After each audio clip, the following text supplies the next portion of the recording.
नमस्कार, मेरे प्यारे छात्र छात्राओं, विद्या गुरुकुल में आपका स्वागत है। जैसा कि आप लोगों को पता है कि हमने सामाजिक विज्ञान की 80 क्वेश्चन का जो वस्तुनिष्ठ प्रश्न है, जिनके 4 विकल्प भी दिए रहते हैं, वो ऑब्जेक्टिव टाइप क्वेश्चन लगाना चालू किए थे, जिसमें से हमने 59 क्वेश्चन, पहले पार्ट में 27 क्वेश्चन, दूसरे पार्ट में उसके बाद 59 क्वेश्चन करा चुका हूँ मैं। ये थर्ड पार्ट है जिसमें कि हम 60वें क्वेश्चन से लेके 80वें क्वेश्चन तक हम लोग करेंगे।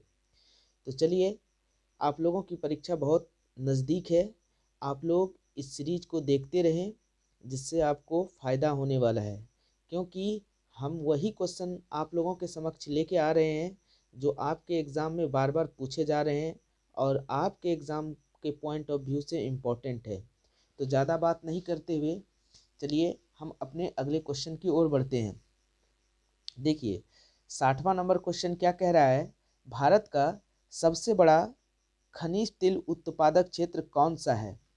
तो देखिए, भारत का सबसे बड़ा खनिज तेल उत्पादक क्षेत्र, ऑप्शन ए है डिगबोई, ऑप्शन बी है मुंबई हाई, ऑप्शन सी है खंभात, ऑप्शन डी है मंगला। देखिए, डिगबोई तो हो नहीं सकता है, क्योंकि इसका सही आंसर हो जाएगा मुंबई हाई, जो बी नंबर ऑप्शन है। आप लोगों को डिगबोई अगर आंसर में मिले तो ये समझिए डिगबोई सबसे पुराना तेल शोधक कारखाना है जो असम में पाया गया है। सबसे बड़ा खनिज तेल उत्पादक क्षेत्र में भारत में आता है तो वो मुंबई है, जो कि आंसर इसमें सही है। चलिए नेक्स्ट क्वेश्चन पे हम लोग आगे बढ़ते हैं। इनमें से कौन रोपण फसल है, चाय, रबड़, गन्ना, इनमें से सभी। देखिए, चाय भी रोपा जाता है, रबड़ की भी खेती होती है तो रोपा ही जाता है, गन्ना भी रोपा ही जाता है। इनमें से सभी हो जाएगा आंसर, तो ऑप्शन नंबर डी है सही। चलिए हम लोग आगे की ओर बढ़ते हैं। अगला क्वेश्चन है, 62वां क्वेश्चन है, जीवन रेखा रेल कब चलाई गई थी। देखिए, जीवन रेखा रेल जो है ना, ये भारत की पहली अस्पताल ट्रेन है जो 16 जुलाई 1991 में चलाई गई थी। इसीलिए इसका आंसर नंबर हो जाएगा 1991। नेक्स्ट क्वेश्चन पे हम लोग बढ़ेंगे। तो चलिए नेक्स्ट स्लाइड लेते हैं नए पेज का। आप लोग यहाँ पे देखेंगे कि किस प्रकार से अगला क्वेश्चन आ रहा है, और इम्पॉर्टेंट क्वेश्चन है ये। इम्पॉर्टेंट क्वेश्चन का सीरीज हम लोगों ने चालू किया है, और यहाँ पे आप लोग देखिएगा नेक्स्ट क्वेश्चन आ चुका है हम लोगों का। नेक्स्ट क्वेश्चन है, कांवर झील कहाँ है। दरभंगा में है, भागलपुर में है, बेगूसराय में है, मुजफ्फरपुर में है, कहाँ है। देखिए, कांवर झील जो है ना, ये बिहार का, ये इम्पोर्टेंट क्वेश्चन के अंतर्गत आता है। बिहार में ये बेगूसराय में है, तो ऑप्शन नंबर सी सही हो जाएगा। चलिए हम लोग नेक्स्ट क्वेश्चन की ओर बढ़ते हैं। नेक्स्ट क्वेश्चन क्या कह रहा है कि किस राज्य में संयुक्त वन प्रबंधन का पहला प्रस्ताव पारित किया गया है। ऑप्शन ए है पश्चिम बंगाल, ऑप्शन बी है असम, ऑप्शन सी है केरल, ऑप्शन सी है उड़ीसा। देखिए, इसका सही जो आंसर होगा, मतलब किस राज्य में संयुक्त वन प्रबंधन का पहला प्रस्ताव किया गया है, तो इसका ऑप्शन हो जाएगा उड़ीसा। उड़ीसा सही है। अगला क्वेश्चन देखिए क्या है यहाँ पे, इनमें से कौन अकार्बनिक खनिज है। कोयला है, पेट्रोलियम है, अब्रक है, प्राकृतिक गैस है। देखिए, अब्रक जो है वो अकार्बनिक खनिज है, इसलिए इसका आंसर जो हो जाएगा वो अब्रक होगा। ऑप्शन सी सही है। चलिए हम लोग नेक्स्ट क्वेश्चन की ओर आगे बढ़ते हैं। अगला क्वेश्चन देखिए क्या कह रहा है, भारत में किस राज्य में सर्वाधिक मैंग्रोव वन है।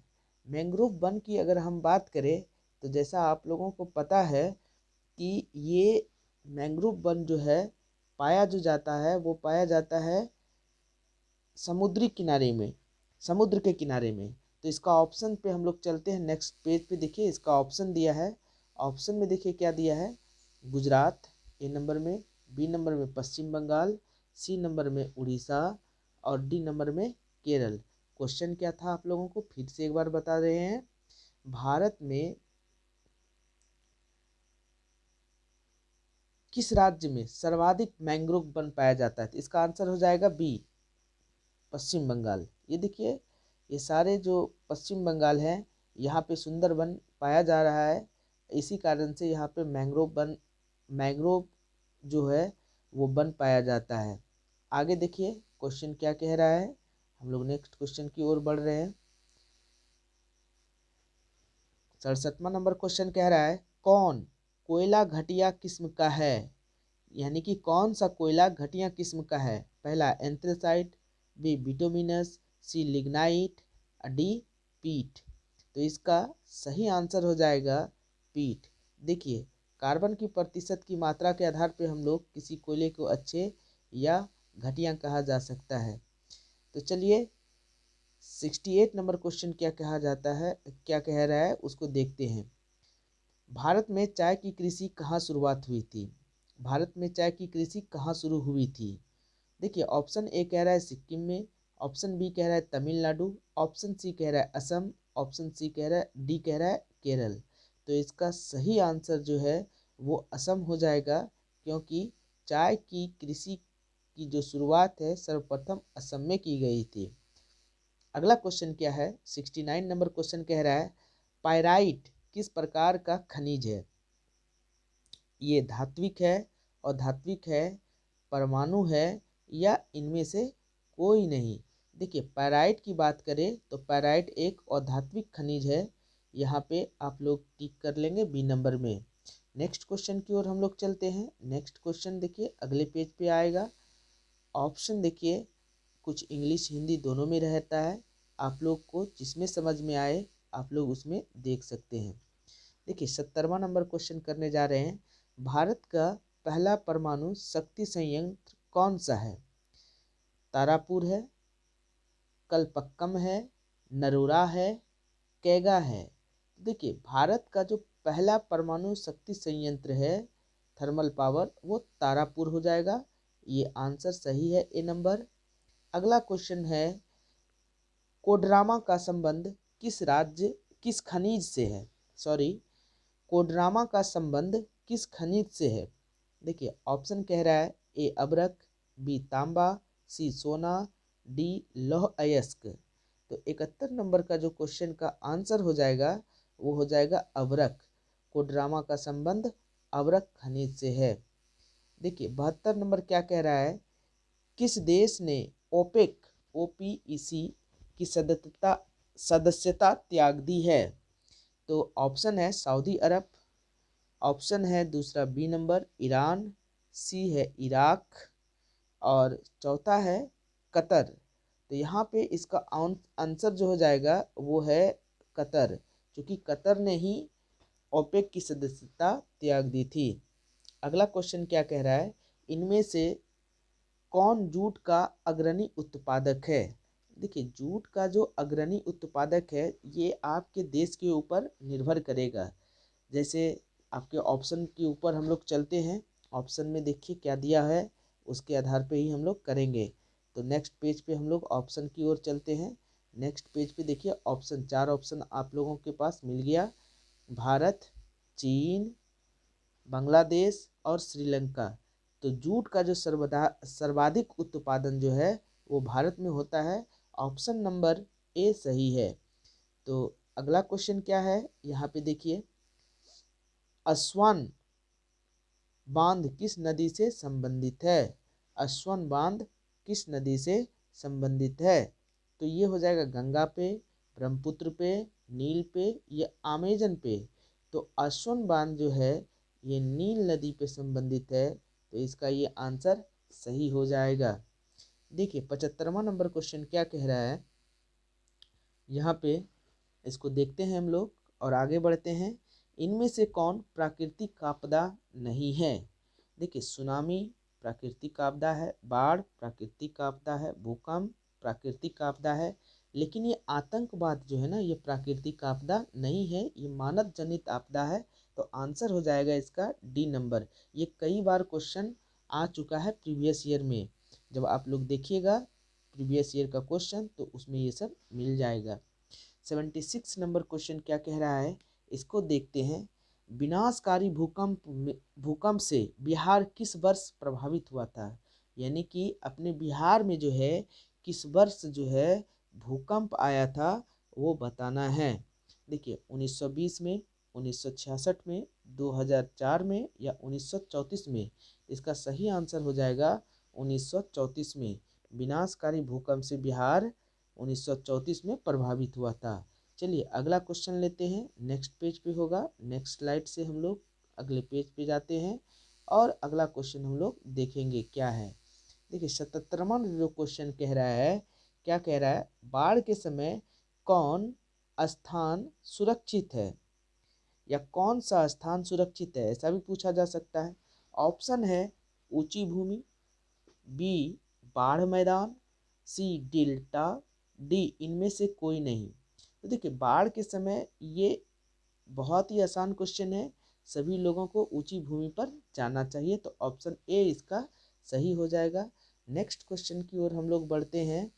देखिए 78 नंबर क्वेश्चन क्या कहता है, भूस्खलन से अभिप्राय है मलबों का खिसकना, चट्टानों का गिरना, चट्टानों का खिसकना, इनमें से सभी। देखिए अगर हम 78 नंबर की बात करते हैं, भूस्खलन में मलबों का खिसकना भी होता है, चट्टानों का भी गिरना होता है, चट्टानों का खिसकना भी होता है, तो इसका आंसर हो जाएगा ऑप्शन डी इनमें से सभी।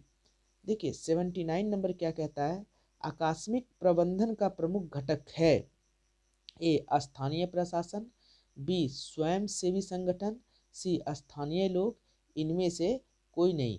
आकस्मिक प्रबंधन का प्रमुख घटक, आकस्मिक मतलब अचानक प्रबंधन करना है, तो स्थानीय प्रशासन भी हो जाएगा, स्वयंसेवी संगठन भी, स्थानीय लोग भी, तो इसका आंसर हो जाएगा डी नंबर। ये डी नंबर सही है। लास्ट क्वेश्चन है, भूकंप प्रभावित क्षेत्रों में भवनों की आकृति कैसी होनी चाहिए। देखिए जहाँ भूकंप आता है पूछा जा रहा है कि उस तरह के क्षेत्रों में वह भवन की आकृति कैसी होनी चाहिए। तो देखिए नेक्स्ट पेज पे हम लोग चलते हैं और इसके ऑप्शन को देखते हैं, ऑप्शन क्या कहता है।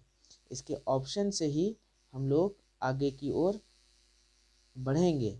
देखिए यहाँ पे साफ साफ कह रहा है कि भूकंप संबंधित क्षेत्रों में भवनों की आकृति कैसी होनी चाहिए, अंडाकार होना चाहिए, त्रिभुजाकार होना चाहिए, चकोर होना चाहिए या आयताकार होना चाहिए। तो इसका सही आंसर है आयताकार होना चाहिए। तो हम लोगों ने ये सीरीज 80 क्वेश्चन का पूरा कर लिया है आज। नेक्स्ट वीडियो में हम लोग आगे इसका पार्ट 2 करेंगे, यानी कि सेट 2 करेंगे। नेक्स्ट हम लोग सेट 2 की ओर चलेंगे जिसमें 80 क्वेश्चन फिर होगा, फिर उसमें से 3 वीडियो आएगा सेट 2 का। ये जो हम कम से कम 5 से 7 सेट कराएंगे आप लोगों को सोशल साइंस का, और मैं गारंटी देता हूँ आप लोगों को कि इसी 7 सेट से सारा क्वेश्चन आप लोगों का आ जाएगा। तो आप ध्यान से इस सारे वीडियो को देखिए, और जिन्होंने अभी तक पहले 2 वीडियो नहीं देखा है उन वो लोग भी जाके देखिए और इस चैनल से जुड़े रहिए। कहीं ना कहीं परीक्षा तक में आपको बहुत ज़्यादा बेनिफिट मिलने वाला है इससे। जय हिंद, जय भारत। आज के लिए बस इतना ही।